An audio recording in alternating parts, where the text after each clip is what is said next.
Welcome to WiFi TV. ప్రశ్నిస్తామంటూ party పెట్టారు. ఎన్నికల ప్రచారంలో హోరెత్తించారు. మీటింగుల్లో పంచ్ డైలాగులు పేల్చారు. ఆవేశాల తూటాలు పేల్చారు. మార్పు తీసుకురావటమే లక్ష్యమన్నారు. తీరా ఎన్నికలయ్యాక మొత్తం సైలెంట్ అయిపోయారు.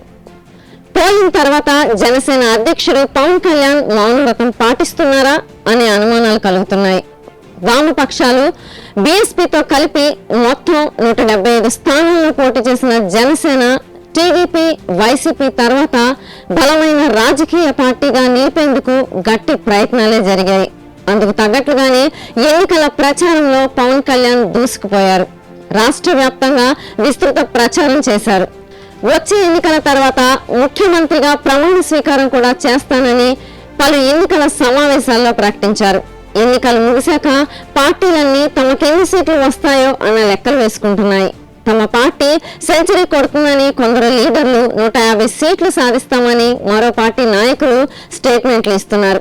ఇటు ఈవీఎంల పనితీరుపై రచ్చ ఇంకా కొనసాగుతూనే ఉంది. ఈ సమయంలో జనసేన నుంచి ఇంతవరకు ఎలాంటి రియాక్షన్ లేదు. పవన్ కళ్యాణ్ కూడా చిన్నపాటి కామెంట్ కూడా చేయలేదు. ఎన్నికల తర్వాత పూర్తిగా సైలెంట్ అయిపోయారు. ఈ ఎన్నికల్లో తప్పక ప్రభావం చూపుతామని భావించిన జనసేన వర్గాలు ఓటింగ్ సరళి తర్వాత సైలెంట్ కావటంపై రకరకాల విశ్లేషణలు వినిపిస్తున్నాయి. ఎన్నికల సమయంలో తాము వేసుకున్న అంచనాలు తలకిందులయ్యేలా పరిస్థితులున్నాయని భావిస్తున్నారా, లేక ఫలితాల వరకు కామెంట్స్ ఎందుకని కూర్చుండిపోయారా? ఎన్నికల సమయంలో తామే కింగ్ అని ప్రకటించుకున్న చివరికి కింగ్ మేకర్ అవుతామంటూ విశ్వాసం వ్యక్తం చేశారు. కానీ ఎన్నికలు ముగిశాక పరిస్థితులు అలా లేవని తెలుసుకున్నారా?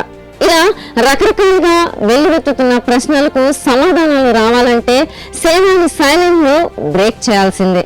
Please subscribe. Please subscribe. Please subscribe. Please like and subscribe. Hi, this is Noorun Sharif. Like, share and subscribe to Wi-Fi TV. Hi, this is Priya Warrior. Do subscribe to Wi-Fi TV. ఈ video కనుక మీకు నచ్చినట్లయితే like చేయండి, share చేయండి. Subscribe చేయడం మాత్రం మర్చిపోకండి. Please subscribe to Wi-Fi TV.